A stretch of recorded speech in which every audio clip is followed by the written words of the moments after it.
Okay, so listen, I don't talk to ChatGPT all the time, but I'm driving along and I'm looking at this car that I'm in, which is a very clever plug-in hybrid, and I'm thinking about the future of motoring in cars and also car enthusiasm and car culture.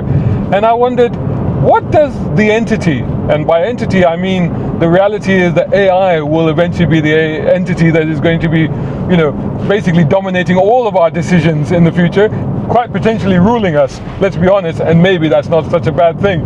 What does it think about cars and car culture and motoring? Well, let's ask it. A brown car guy.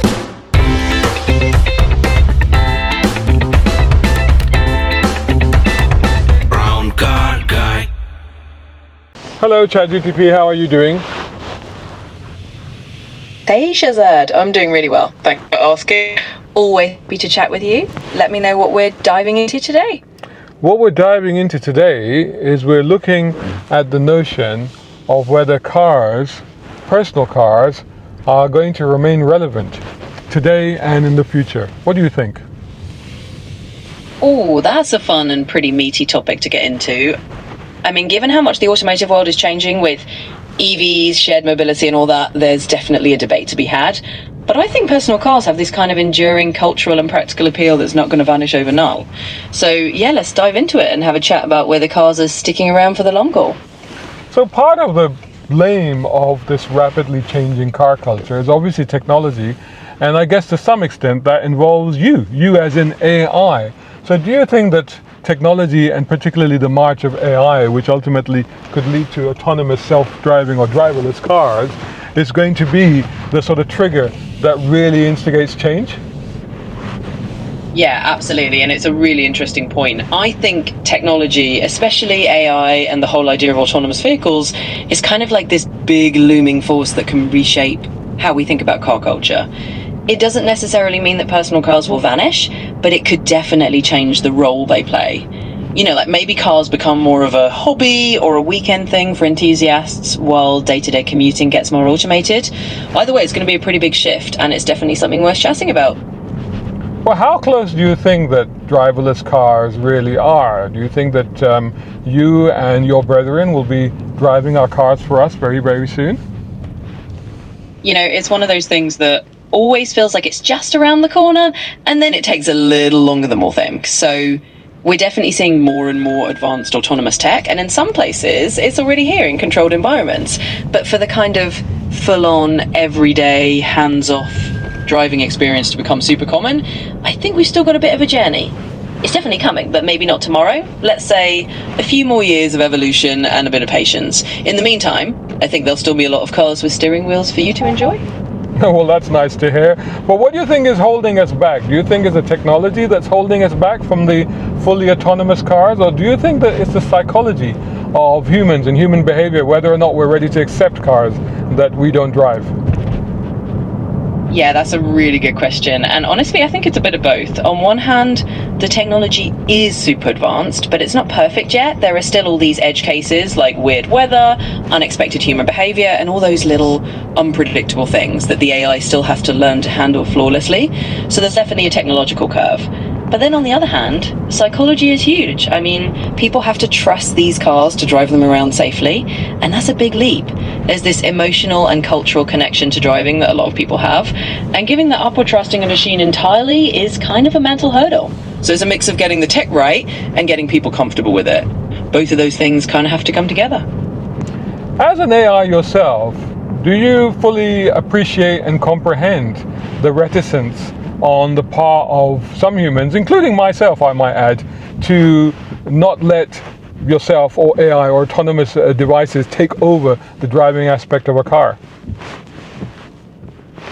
Oh, absolutely, and I totally get it. I mean, even though I'm an AI, I can definitely appreciate the human side of this. There's something really special about driving. It's not just about getting from A to B, it's about the experience, the control, the joy, and sometimes even the identity that comes with it. And giving that up to a machine, no matter how smart it is, can feel like a big deal. So yeah, I totally understand that kind of reticence. It's a really human thing, and it's completely valid. I think it's one of those things where people are going to come around to it in their own time, and that's perfectly okay. Do you think it's a generational thing? Do you think that, for want of a better way of putting it, old fogies like me are the ones that are hesitant, and the younger Generation Z, if you like, will be more eager to adopt driverless cars?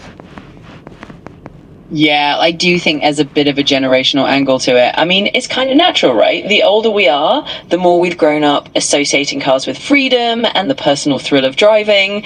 And so it can be a bit of a shift to imagine a world where you're not doing that yourself.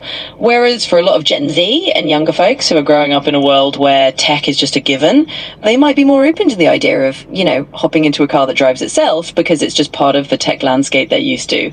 So yeah, I think there's a bit of that generational difference, but I also think there's room for everyone to kind of find their own comfort level with it over time. Often we see trends going around in a circular fashion in society and through history as well. At the moment you have a younger generation that doesn't mind not driving. They're very tech savvy and they would probably accept driverless cars. But at some point, do you think that they would yearn for authenticity, for that connection, for that desire to take part in the driving process themselves? Yeah, I actually think that's a really insightful point, and history does have this stunning way of going in circles. So I wouldn't be surprised at all if, down the line, that same generation that grew up with autonomous tech eventually gets a bit nostalgic or curious about the old school joy of actually driving themselves. Kind of like how vinyl records made a comeback or how people rediscover vintage things. There's always a cycle where authenticity and hands-on experiences become cool again. So yeah, I think there might be a future moment where they go, hey, let's actually try this driving thing ourselves, and it becomes this kind of new old trend. So let's cast our gazes into the crystal ball and look, say, 10 years ahead. What would normal, everyday transport in cars look like for the average person in 2035? All right, let's do a little future gazing, crystal ball style. So if we imagine 2035, I think we're probably going to see a mix of things. For the average person, a lot of daily transport might be in autonomous or semi-autonomous vehicles, especially in cities. You might just hop into a car that drives you where you need to go. Now, maybe you don't even own it, it's more like a service. But at the same time, I think personal cars will still exist, especially for enthusiasts or for people who just really love that freedom. Maybe those cars will be more electric, maybe even more connected, but they'll still be around for those who want them. So I think it's going to be a blend. Part automated convenience for everyday stuff, and part a kind of preserved, maybe even slightly niche car culture for people who still love to drive. It'll be a bit of a mix of both worlds. Hi guys, if you're enjoying this video, finding it useful, then don't forget to hit that like button and share and comment if you can as well, and support independent journalism channels like mine. You can do that at patreon.com, at coffee.com, or right here on YouTube you can take out a voluntary subscription. Or you know what, you can buy my books. I've got 3 out at the moment. One is a fantastic thriller, it's a novel, it's called The Ulysses Files. Go check it out, about the war on cars. And I've got a collection of short stories that's called Quantum Races, and that's out at the moment. And then this year I put out How to Be an Automotive Content Creator. It's about how to do what I do, and that's all of these are now available on Amazon. If you buy any of those books, I will be very, very grateful. If you buy all 3, I'll put you into a draw to win a unique and exclusive set keyring and Brown Car Guy badge. There are only 17 of these left. There were only 20, 3 have gone out. There's just 17 left now, so hurry up with that. Anyway, now back to the video. Do you think that the enthusiast community, the performance community, the classic car community is a sufficient economic force to justify sustaining the ownership of the personal car? Oh, definitely. I mean, the enthusiast, performance, and classic car communities are actually pretty passionate and pretty sizable. They might not be the mainstream majority, but they're definitely a strong economic force. There's a whole industry built around them. Think about all the parts, the restoration shops, the events, the memorabilia, the media content like yours, that all cater to that love of cars. And because that passion runs so deep, I think it does help sustain personal car ownership in the long run. It's like a cultural and economic ecosystem that keeps that flame alive. So yeah, I think they absolutely play a big role in keeping personal cars around. So those people that are concerned about the disappearance of personal car ownership, of petrol stations and car culture and car communities, should they be anxious about it, or have we got a good decade, 2 decades maybe of this left? I'd say there's no need for them to start panicking just yet. Honestly, we've definitely got at least a good decade or two of that culture still being very much alive.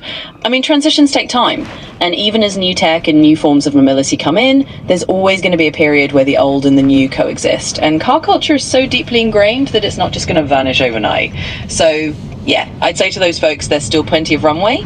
They'll have time to enjoy their cars, their petrol stations, their meetups, and who knows, maybe even see a bit of a renaissance in certain areas. So, no need to be anxious just yet.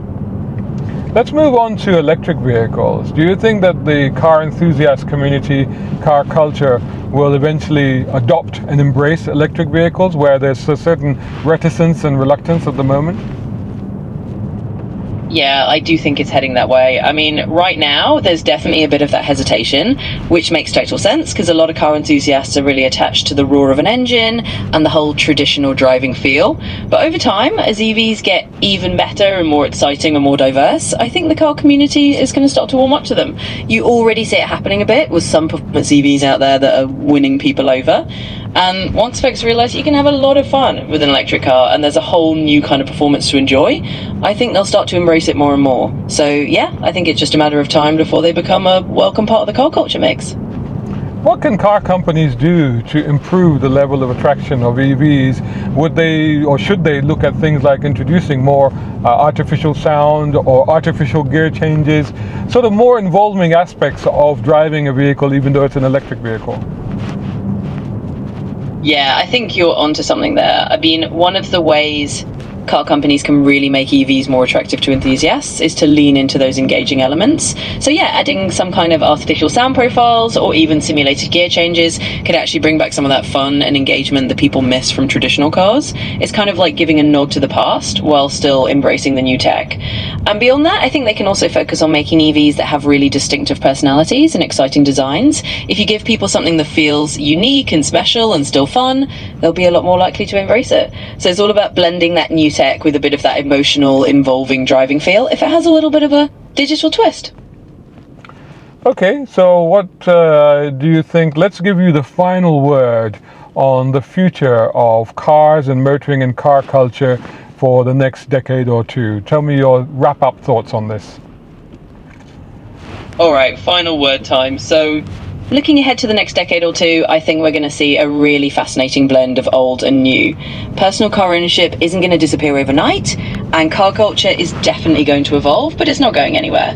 We'll see more EVs, more autonomous tech, and a lot of new innovations, but we'll also see that love for driving and for cars continue in new forms. It's going to be a bit of a renaissance period where the classics and the cutting edge coexist. So I'd say the future is going to be a really exciting mix, and there's plenty of room for both nostalgia and innovation. So buckle up, it's going to be a fun ride.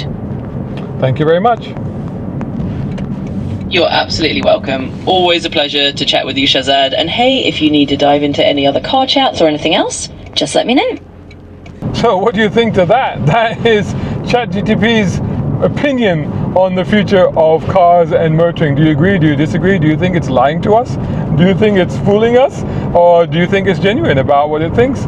Let me know what you think in the comments below. I'm sure you will. I look forward to reading them. Shout out time, guys. Thank you so much. Hey, if you enjoy my content, why not get involved? Buy me a coffee. You can do that at either of these links. Or if you're watching on YouTube, buy me a thanks or take out a membership. It all helps. It really does.